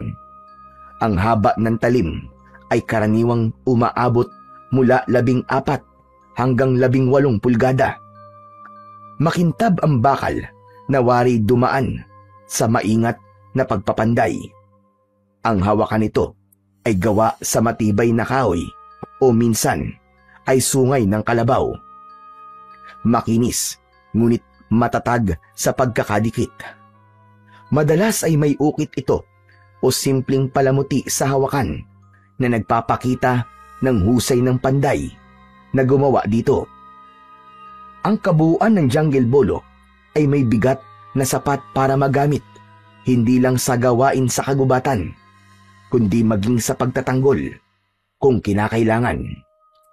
Sa unang tingin, matapang at mabagsik ang anyo ng sandata. Parang isang kasangkapang likas na ginawa para ipaglaban sa mababagsik na nilalang. Sunod naman na hinarap ni Tatay Inok ay ang natitigilan pa rin na si Juan dahil kakaiba ang sandatang ibinigay ng matanda rito. Sa'yo naman, Juan. Bagay sa'yo ang sandatang Chris. Minana ko pa yan sa kaibigan kong Muslim. Ang Chris ay isang sinaunang sandatang katutubo na may kakaibang anyo at kagandahan. Ang talim ay mahaba at makitid. Ngunit ang pinakakilala rito ay ang alon-alon o alon na hugis ng ilang bahagi ng talim na parabang dumadaloy na tubig. Napakatalas nito at parehong nakapangingilabot at nakakatakot ang dating. Ang bakal ay makintab. Ang hawakan nito ay yari sa matibay na kahoy o sungay ng hayop. At madalas ay may ukit ng maselang disenyo na nagpapakita ng kultura at paniniwala ng mga gumagawa nito. Ang itsura ng sandata ay bahagyang nakakurba o pinalapad na nagsisilbing dagdag proteksyon sa kamay ng gumagamit. Karaniwang nakalagay ito sa isang malapad na baluti o kaluban na yari sa kahoy at minsan ay pinapalamutian ng makukulay na tela at metal. Hindi lamang ito itinuturing na sandata sa labanan, kundi sandata rin para ipagtanggol ang sarili laban sa mga nilalang na magtatangka sa buhay ng may hawak nito. Wow! Ang astig naman po ng sandatang Chris, Tatay Inok. Para na po akong tunay na manunugis ng mga aswang. Parang isang mandirigma. Hindi biro ang makakalaban nyo. Buhay nyo ang nakataya rito. Kaya kailangan maging biyasa kayo sa paggamit ng inyong mga sandata. Pero Tatay Inok, mas kailangan po namin magtrabaho para sa nanay namin na may sakit. Huwag kayong mag-alala. May sahod pa rin kayo sa akin. Basta tutulungan nyo kung labanan ng mga aswang na kanibal. Kailangan nyo ng mas matinding pagsasanay bago natin hahanapin ang kuta nila. Malakas ang kutob kong nasa kagubatan ng tribo nila at naghihintay lamang ng tamang pagkakataon para sumalakay sa atin. Sige o, nakahanda po kaming tumulong Tatay Inok. Gagawin po namin ang lahat ng makakaya namin para magawa ang misyon. Tatay Inok, kailan mo po kami tuturuan? Pwede po bang umuwi na muna kami ni Kuya? Bigla po kasi ako nag-alala para kay nanay eh. Sige, kayong bahala. Basta pumunta na lamang kayo dito para makapagsimula tayo sa pagsasanay. Pero bago yon, ubusin muna natin ang ating tinda bago tayo magsara. Katulad ng inaasahan, nagtinda muna ang magkapatid ng mga karne. Mabilis nilang naipaubos ang paninda at maaga silang nagsara ng tindahan. Pagkatapos naman ay nagpaalam na rin ang magkapatid. Sinimulan na nilang maglakad pabalik sa kanilang bahay. Wala silang inikan habang tinatahak ang daan. Pagkalipas ng ilang minutong paglalakad, ay nakasalubong nila si Mang Kepweng. Malapad ang pagkakangiti nito sa labi habang nakatingin sa kanilang dalawa. Oh, mabuti naman at nakita ko kayo magkapatid. Pupunta sana ako sa inyo sa palengke. Bakit po, Mang Kepweng? Gusto kong makita nanay nyo. Wala akong pasyente ngayon eh. Tamang-tama sana para magamot ko na kagad ang nanay nyo. Nagkatinginan ang magkapatid. Hindi nila alam kung ano ang isasagot sa lalaki.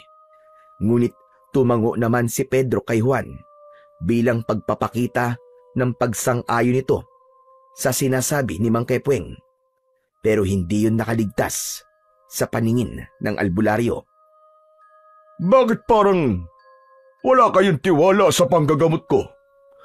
Hindi naman po sa ganun, Mang Kepweng. Kaya lang po wala po kasi kaming pambayad sa inyo . Ano ba naman kayo? Sinabi ko na nga na libre ang aking serbisyo. Magaan kasi ang loob ko sa inyo dalawa na magkapatid. Kaya tayo pang hinihintay nyo, tara na. Huwag na kayong mahiya, pampihira naman kayong dalawa. Kuya, libre naman pala . Sige po, Mang Kepweng.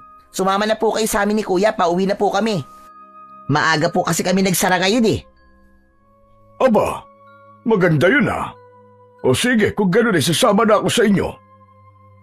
Habang naglalakad, ay nag-usap ang tatlo tungkol kay Tatay Inok. Kaya hindi na malaya nila na nakarating na sila sa kanilang bahay.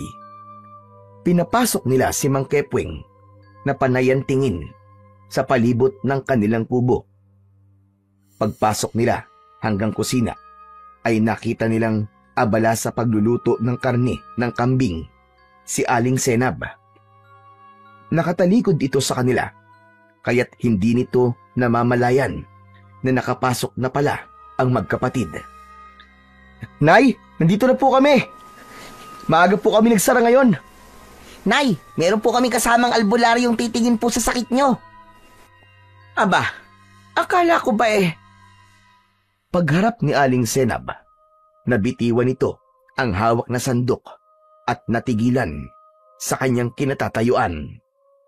Hindi nito inaalis ang tingin sa nakatayong si Mang Kepweng. Nagtataka naman ang magkapatid sa kakaibang ikinilos na yon ng kanilang ina, habang si Mang Kepweng naman ay nakangiting nakatingin kay Aling Senab. Nay, Mang Kepweng, magkakilala po ba kayong dalawa? Si Aling Senab ang unang nakabawi sa pagkabigla. Ngunit kapansin-pansin ang pagbabago sa kilos nito. Nanghihinang napaupo ito at hindi tumitingin kay Mang Kepweng. Bumundol ang kaba sa dibdib ni Pedro dahil ramdam niya ang tensyon sa loob ng kusina. Kaya naman, hindi niya iniwan ang kanyang ina. Halata ang panginginig sa katawan nito, habang si Juan naman ay pinaupo sa mahabang bangko si Mang Kepweng, paharap sa lamesa. Pasensya na kayo. Baka masama lang ang pakiramdam ng nanay nyo. Oo, masama nga ang pakiramdam ko, mga anak. Sige na, lumabas na muna kayo. At ako na lang ang makikipag-usap kay Mang Kepweng. Magkasamang lumabas ng kusina ang magkapatid.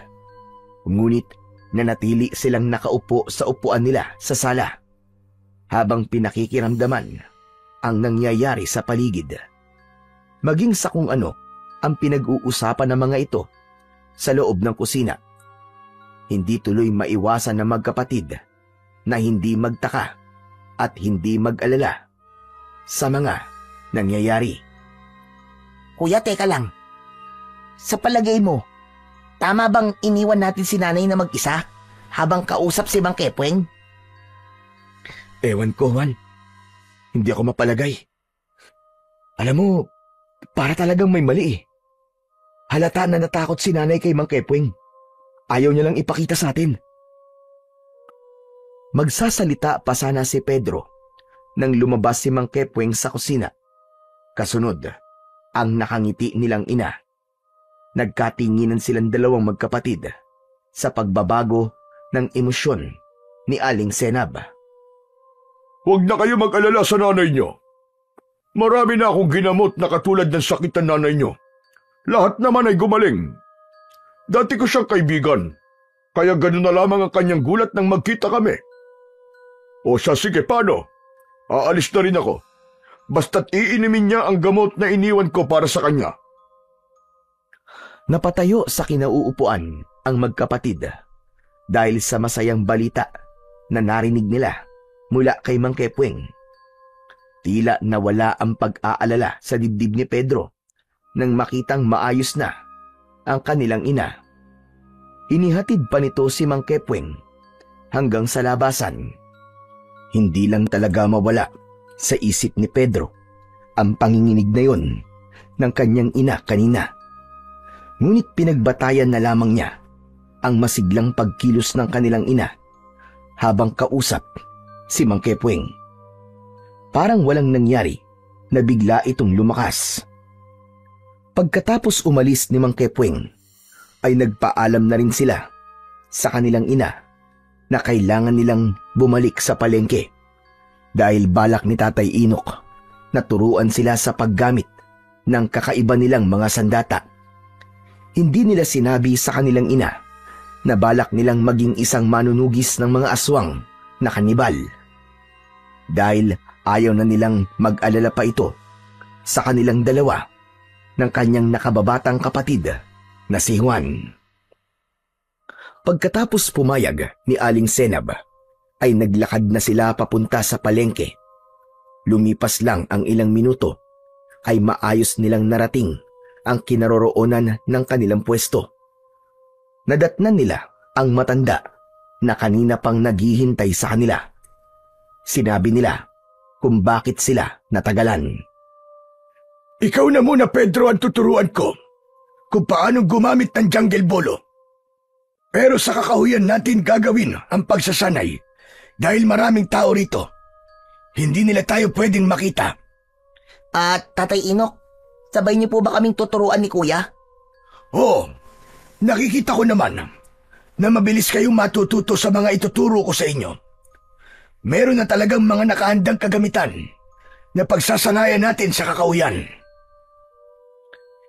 Hindi nga sila nagtagal sa palengke at agad silang pumunta sa kakahuyan para sa pagsasanay na kanilang gagawin.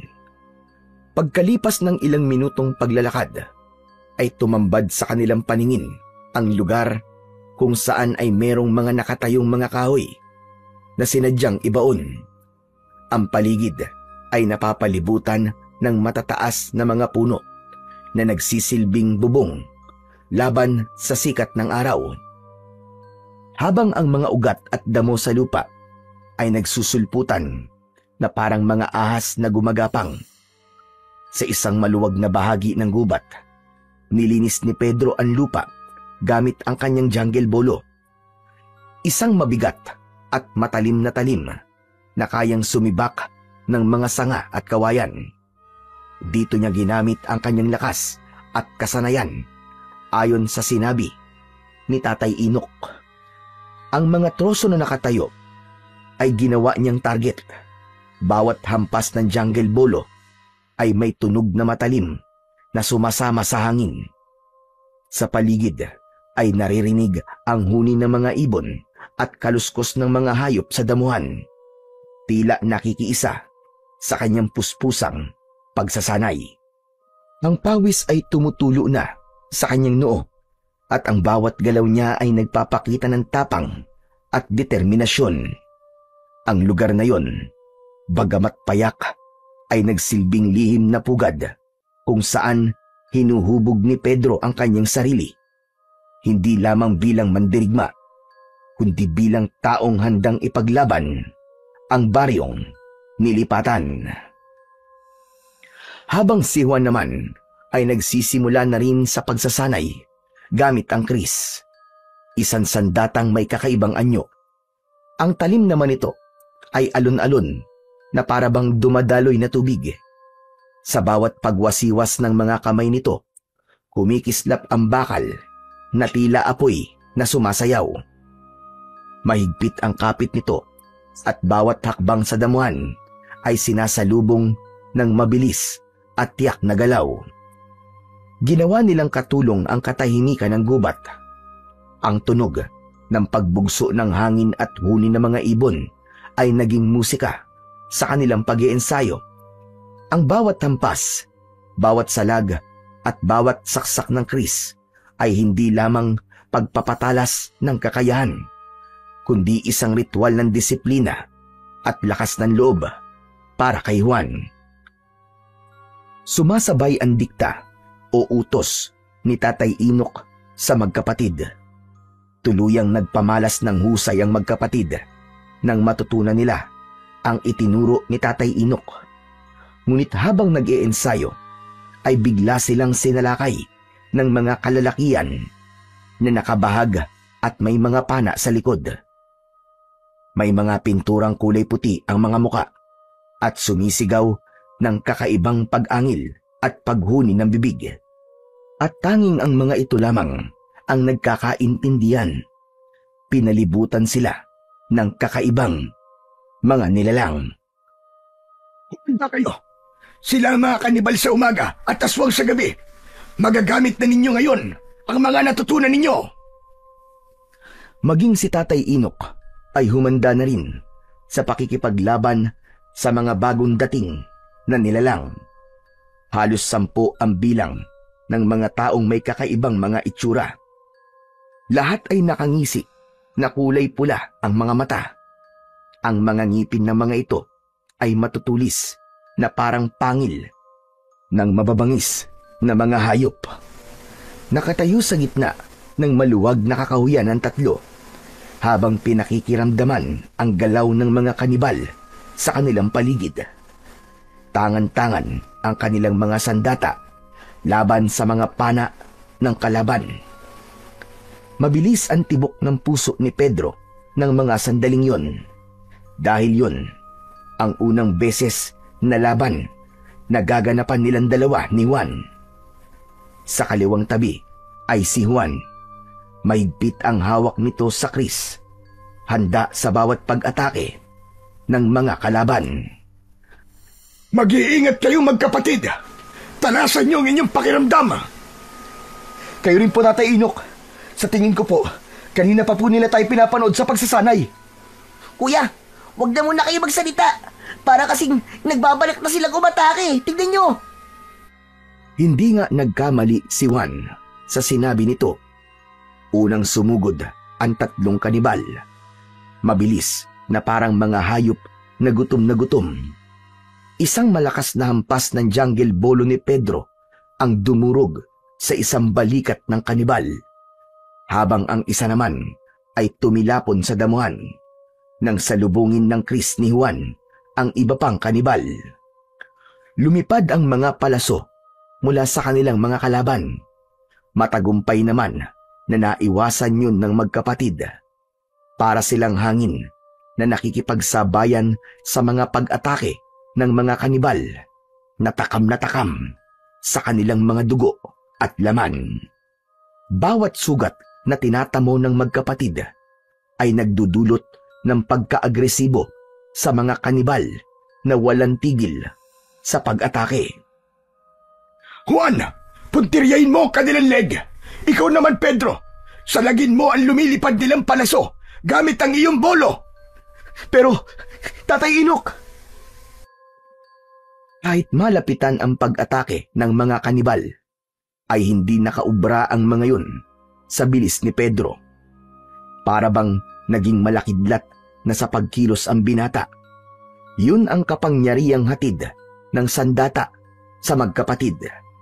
Kaya naman, marami ang bumabagsak na kalaban sa lupa at si Juan ang tagagilit ng leeg ng mga nakahandusay na kanibal, habang ang natitirang mga kalaban ay patuloy sa pag-angil na parabang hindi natatakot sa sandata ng magkapatid. Si Juan naman ay kumilos na parang sumasayaw sa indayog ng hangin. Inikot nito ang katawan at sa isang mabilis na saksak ng kris ang tumapos sa ikatlong kalaban. Maya-maya pa, dumating ang iba pang mga kanibal. Mas lalong naging mabilis ang kilos ng magkapatid, habang si Tatay Inok naman ay humihingal na nakikipaglaban sa mga kanibal. Mas dumarami at lumalakas ang sigaw, ang mga hampas ng kalmot at paglipad ng mga palaso sa kanilang kinatatayuan. Tinamaan ng palaso sa balikat si Pedro. Padaplisyon, kaya hindi masyadong dumugo. Ngunit bigla siyang natigilan nang makitang unti-unting naghihilom ang sugat niya sa katawan, at nakita rin yun ni Juan dahil maging ang sugat nito ay nawawala rin. Huwag na kayong magtaka, sapagkat ang hawak ninyong mga sandata ay merong taglay na kapangyarihan na kayang magpagaling ng sugat sa sino man na may hawak nito. Kaya huwag na kayong mag-alala. Tapusin na natin ang laban dahil nagsisimula na silang sumalakay. Sige, sugod! Ang 5 bagong dating na kanibal ay sabay-sabay na umatake sa kanila. Mabilis na umatras si Tatay Inok, ngunit bago pa malapitan, 2 katawan ang bumagsak matapos tagain ni Pedro ang mga sumugod. Si Juan ay humarang sa natira. Ang bawat alon ng kris ay tumatama sa laman hanggang sa duguan ng humahandusay sa lupa ang mga kanibal. Pagod na sila, ngunit matatag pa rin silang nakatayo sa gitna. Hinarap nilang 3 ang nalalabing 2 kanibal. Humaginit ang itak ni Tatay Inok. Tumusok sa dibdib ng isa. Ang huli ay sumugod naman kay Pedro. Ngunit mabilis itong hinarangan ni Juan at sabay nilang tinapos ang buhay nito sa pamamagitan ng saksak gamit ang kris. Kasabay ng matalim na hiwa ng jungle bolo. Natalo ang mga kalaban at sabay-sabay na nasunog ang mga katawan. Ang katahimikan ay binalot ng hingal mula sa pagod na katawan ni na Pedro, Juan at Tatay Inok. Hingal na hingal sila, ngunit nakatindig pa rin. Magkakatabi ang 3. Sa gitna ng kanilang pakikipaglaban, napatunayan nilang hindi lamang sandata ang nagbibigay ng lakas, kundi ang pagkakaisa, tapang at tibay ng loob sa pagharap nila sa mga nilalang. Sa tagal ng kanilang labanan, malapit nang dumilim ang kapaligiran. Isinama ng magkapatid si Tatay Inok sa kanilang bahay, ngunit pagdating nila sa kanilang tirahan, tumambad sa kanilang paningin ang sirang bahay at bukas na pintuan. Bumundol ang kaba sa dibdib ni Pedro. Ano nangyari dito? Nay! Nay, nasaan kayo? Nay, nandito na po kami ni Juan! Ngunit walang tugon mula sa kanilang ina na si Aling Zenab.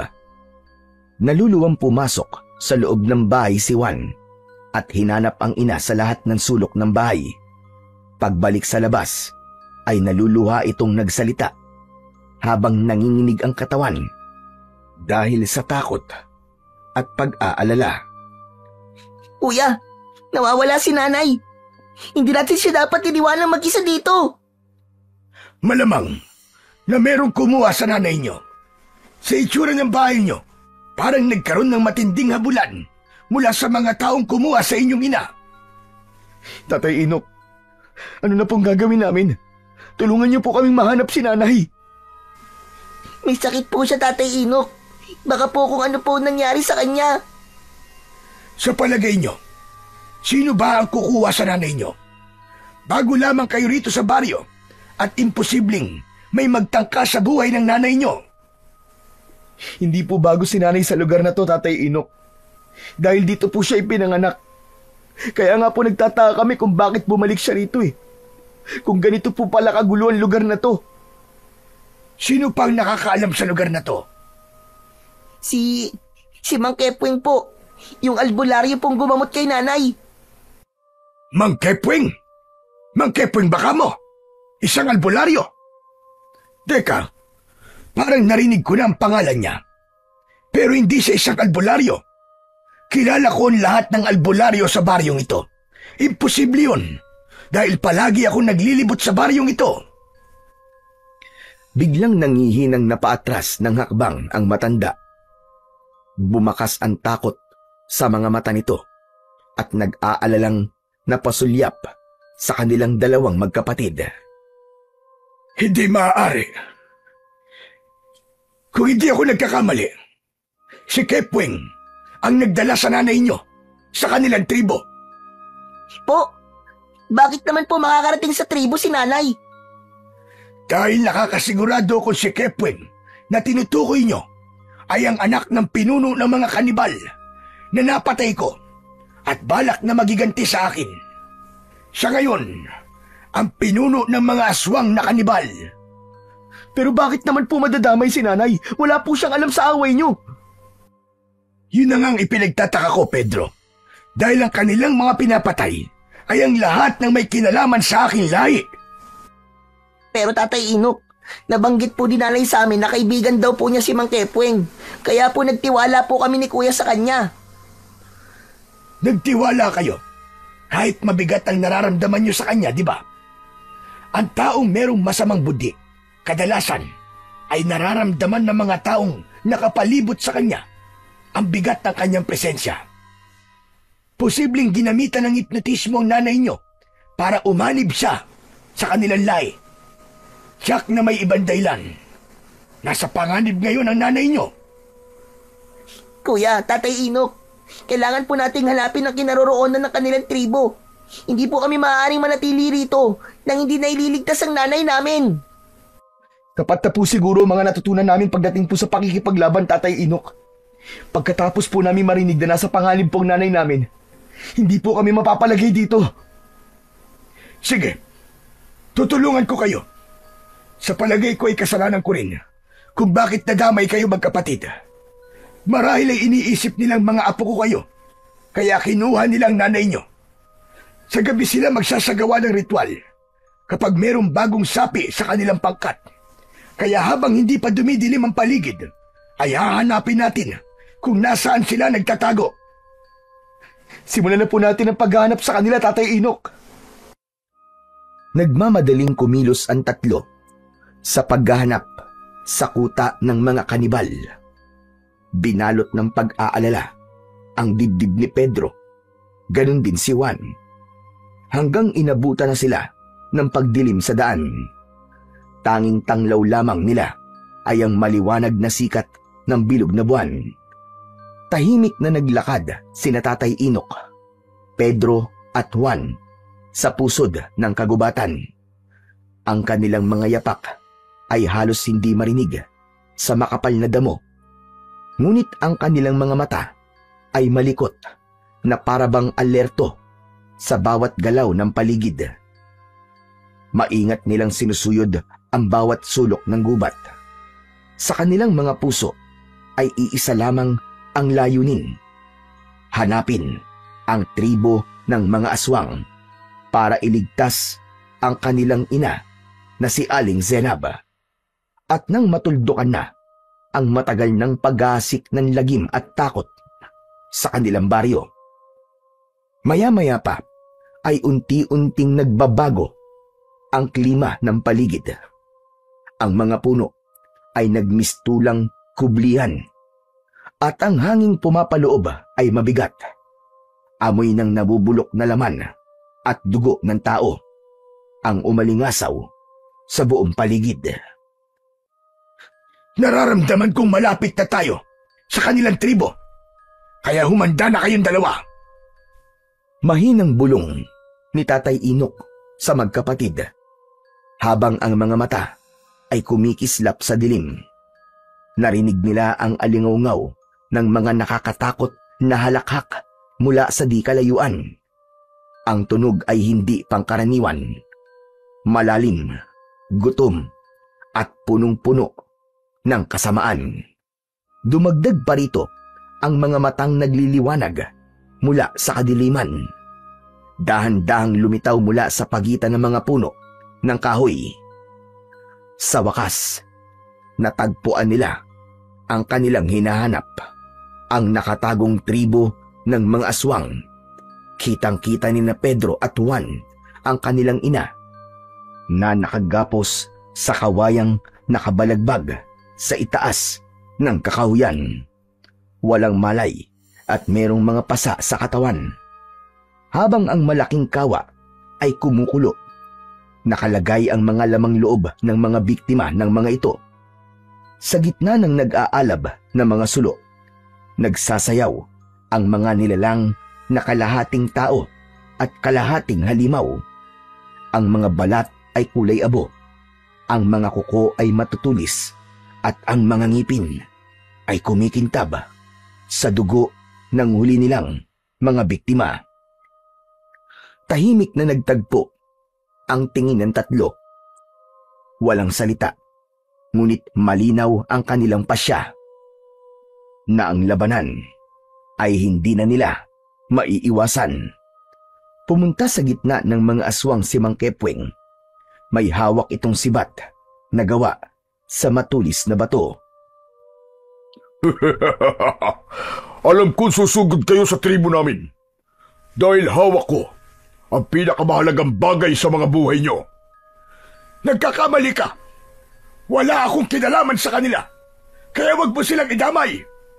Pakawalan mo ang nanay nila. Dahil kung hindi, mangyayari rin sa inyo ang ginawa namin kanina sa mga tauhan mong hayop ka. Matagal na panahon na kitang hinahanap, tanda. Pagkatapos pakakawalan ko lamang ang nag-iisa kong alas. Nagkakamali ka. Hindi mo ba talaga nakikilala ang babaeng nakatali sa itaas ng puno? Pambihira. Napakawalang kwenta mo palang ama kung sarili mong anak ay hindi mo makilala. Pambihira. Ako lang pala ang nakakakilala sa kanya. Matagal kong pinag-aralan ang lahat ng tungkol sa'yo, tanda. Ano ang ibig mo sabihin? Itanong mo sa dalawang kasama mo kung ano ang pangalan ng kanilang ina. Napasulyap si Tatay Inok sa gawi ng nag-aalalang magkapatid. Nagtataka sila sa naging pag-uusap ng dalawa. Pedro, Juan, ano ang totoong pangalan ng nanay ninyo? Senab po. Senab po ang pangalan ng nanay namin, Tatay Inok. Bigla, bumagsak sa lupa si Tatay Inok sa labis na pagkabigla. Nanginginig ang katawan nito at takot na napatingin sa gawi ni Aling Zenab, habang wala pa rin itong malay na nakagapos ang mga kamay at paa habang nakasabit sa puno. Tatay Inok, ano po nangyayari? Hindi ko po maintindihan. Lumakas ang alingaw-ngaw ng tawa ni Mang Kepweng sa nakitang reaksyon ng matanda. Ang hina talaga ng mga ulo nyo. Anak ni Tatay Inok ang nanay nyo. Si Senab, ang bunsong anak ni Tatay Inok, na tinangay ng malakas na agos ng tubig habang tumatawid sila sa ilog para tumakas. Ang nakakuha sa kanya ay ang kaibigan rin niya na si Lento, na napatay ko rin dahil natuntun ko kayo sa baryo nyo. At sa dinami-rami ng paglilipatan nyo, dito pa talaga sa lugar kung saan nagsimula ang lahat. Tatay Inok, totoo po ba sinasabi ng halimaw na yan? Oo, Juan. Totoo. Mga apo ko kayo. Anak ko si Zenab. Naluluwang bumaling ng tingin si Pedro sa gawi ni Mang Kepweng. Pakawalan mo nanay namin, Mang Kepweng! Kung ikaw ang pumatay sa tatay namin, dapat kang magbayad. Buhay ang kinuha mo. kaya buhay rin na magiging kapalit. Kaya nga ako naniningil sa inyo dahil buhay ang inutang ng magaling na manunugis niyong lolo. Nagpalit pa ng pangalan ng hayop. Akala niya siguro ay makakapagtago siya sa akin ng habang buhay. Hindi niya akalain na sa pagpalit niya ng pangalan, hindi kagad siya makikilala ng kanyang anak. Pinahirapan niya si Zenab sa paghahanap sa kanya. Pakawalan mo ang anak ko, hayop ka! Tayong dalawa magtuos! Huwag mong idamay ang pamilya ko! Ako lang ang may kasalanan sa iyo. Sobra na ang buhay na kinuha mo sa akin. Kaya tama na! Tapusin na natin ito! Nagkakamali ka! Damay-damay na to! Ubusan ng lahi! Matirang matibay! Tama lang, Satsat! Simulan na natin ang laban! Unang sumugod ang galit na si Juan. Hawak ang kanyang kris. Napuno ng sigawan ang salubungan ng mga naglalaban. Sabay-sabay na sumugod ang mga alagad ni Mang Kepweng. Kumakaway sa ere ang matutulis na mga kuko at pangil na kumikislap sa liwanag ng apoy sa gitna ng tribo. Ngunit sa sandaling yun, sina Tatay Inok, Pedro at Juan ay nagmistulang mga hangin na gumagalaw ng magkakahiwalay para labanan ang mga halimaw. At bawat galaw nila ay mabilis at halos hindi masundan ng mga mata. Maliban kay Tatay Inok na dahil sa katandaan ay madaling napapagod at nagpapahinga sa bawat kanibal na napapatay nito. Si Pedro naman ay kumikilos na parang naglalaho at muling sumusulpot. Ang kanyang jungle bolo ay sumasabay sa ihip ng hangin. Dumadaplis, ngunit eksaktong tumatama sa dibdib ng bawat aswang na lumalapit sa kanya. Para siyang ihip ng hangin na di mahawakan. Ngunit sa likod ng bawat dampi ng kanyang sandata ay may kasamang sugat na nagdudulot ng kamatayan sa bawat tatamaan ng kanyang jungle bolo. Si Juan naman, hawak ang kris, ay parang ipo-ipo. Ang bawat hampas ay sabay na bumabagsak ang mga kalaban sa lupa habang nagkikisay ang katawan na hinahabol ang sariling hininga. Pinipigilan ng mga aswang ang pagbulwak ng kanilang dugo mula sa sugat na likha ng kris ni Juan. Kasabay ng pagkasunog ng katawan ng mga ito. Ang bawat pag-atake ay walang tunog. Tanging ihip lamang ng hangin ang maririnig bago bumagsak ang isang aswang sa lupa, duguan at wala ng buhay. Ang bawat pagwasiwas ng mga kamay ng magkapatid ay parang alon ng hangin na pumupunit sa balat ng mga aswang na kumakalaban sa kanila. Isang mabilis na pagsaksak sa katawan ng natitirang kanibal ang ginawa ni Pedro. Tumagos ang kanyang jungle bolo sa likod nito. Bumagsak ang huling alagad sa lupa hanggang sa natira na lamang ang nakatayo na si Mang Kepweng. Si Tatay Inok ang umakyat sa puno para iligtas ang anak, habang sina Pedro at Juan ay nakatayo paharap sa pinuno ng mga aswang na kanibal. Nasa dugo niyo talaga ang pagiging manunugis at matadero ng mga aswang. Hindi ko akalain na mas malakas pa pala kayo kay Tatay Inok. Dapat pala, pinatay ko na kayong magkapatid. Hindi mo na kailangan magsisi, hayop ka. Dahil huli na, kami naman ang kakatay sa'yo. Kaya simulan mo na magdasal sa hari ng kadiliman. Tignan ko lang kung matulungan ka lang Diyos-Diyosan mo dahil malapit na kayo magkita sa impyerno. Ngumisi ng nakakakilabot ang pinuno ng mga aswang na si Mang Kepweng. Umikot ito ng mabilis sa ere. Gamit ang sibat, inatake sila nito ng palo sa katawan. Bumagsak pasadsad sa lupa si Juan. Hindi rin naiwasan ni Pedro ang pagtama ng sibat sa kanyang tagiliran. Bumagsak siya sa lupa, ngunit itinukod niya ang kanyang jungle bolo. Mabilis at matapang na hinarap niya si Mang Kepweng. Naiiwasan nito ang kanyang bawat pag-atake. Maya-maya pa ay naramdaman niya ang pagtulong sa kanya ng nakababata niyang kapatid na si Juan. Magkasabay silang umatake at sumugod sa kinaroroonan ni Mang Kepweng. Dahil sa bilis ng pagkilos ng magkapatid, hindi na nagawang iwasan ng kalaban ang kanilang mga pag-atake. Para sa tatay ko na pinatay mo! Mamamatay ka na ngayon sa mga kamay ko! Isang ubod ng lakas na pagsaksak sa tiyan ang ginawa ni Pedro. Tumagos ang talim ng jungle bolo hanggang sa likod nito.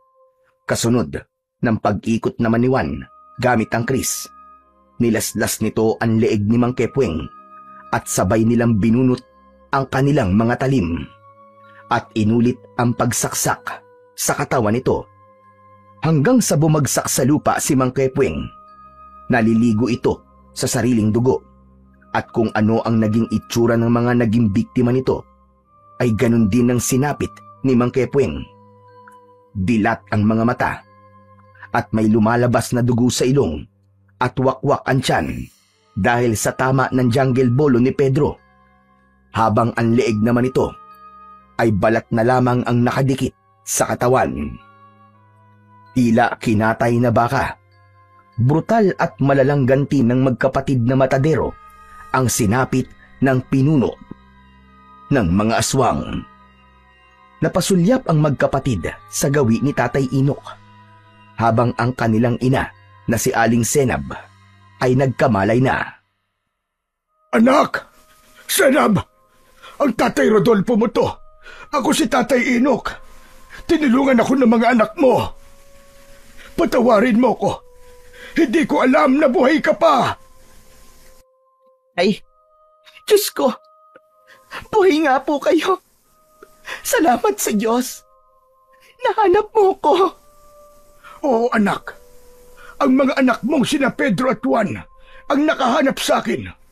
Sa tulong ng Diyos, pinagtagpo kami ng mga anak mo. Kaya pala pamilyar sa akin ang kilos nila. Parang nakikita ko ang sarili ko sa kanila dahil taglay nila ang dugo ng pagiging isang matadero. Bilang isang manunugis ng mga aswang, may papalit na sa akin. Wala nang manggugulo sa atin, anak. Magkakasama na tayong muli. Buo na ang ating pamilya. Tay, ang akala ko po talaga, hindi na tayo magkikita pa. Isang malakas na hagulgol ng iyak ang narinig nila sa mag-amang matagal nang hindi nagkita.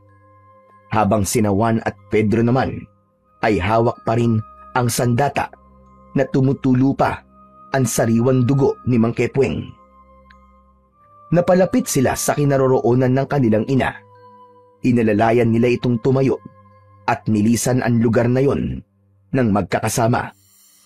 Kasabay ng pagkasunog ng buong tribo ng aswang na kanibal. Magmula ng gabing yon ay wala nang naging balita tungkol sa mga lalaking natatagpo ang patay sa kakawyan. Wala na rin ang banta ng panganib at natahimik na ang kanilang mga buhay. Masayang muka ng magkapatid ang bumungad sa tindahan ng matanda bilang mga bagong matadero sa palengke. Araw-araw na pinapanood ng mga tao ang pagpapakitang gilas ng magkapatid. Palaging ubos ang kanilang panindang karne. Hindi nagtagal ay nakahanap si Tatay Inok ng albularyong titingin sa sakit ni Aling Zenab. At dahil sa matyagang gamutan, gumaling ang kanilang ina sa sakit nito. Ngayon ay kasama na nila si Tatay Inok sa bahay. At sila namang magkapatid ay isa ng napakahusay na matadero sa palengke ng baryo ng Kalumpit. Sa kwento ni na Pedro at Juan, higit pa sa kanilang husay at lakas ang naging sandigan nila sa bawat laban. Totoo na ang kanilang tapang at kasanayan sa sandata ay mahalaga, ngunit higit sa lahat ang kanilang pananampalataya sa Panginoon ang nagbigay ng tibay sa kanilang loob para lumaban sa kampon ng kadiliman. Sa gitna ng dilim ng kagubatan at panganib na dala ng mga aswang, hindi sila nawalan ng pag-asa sapagkat naniniwala silang kasama nila palagi ang Panginoon. Ang tao ay maaaring malakas at biyasa, ngunit kung wala silang tiwala sa Diyos, ang kanilang puso ay madaling panghinaan.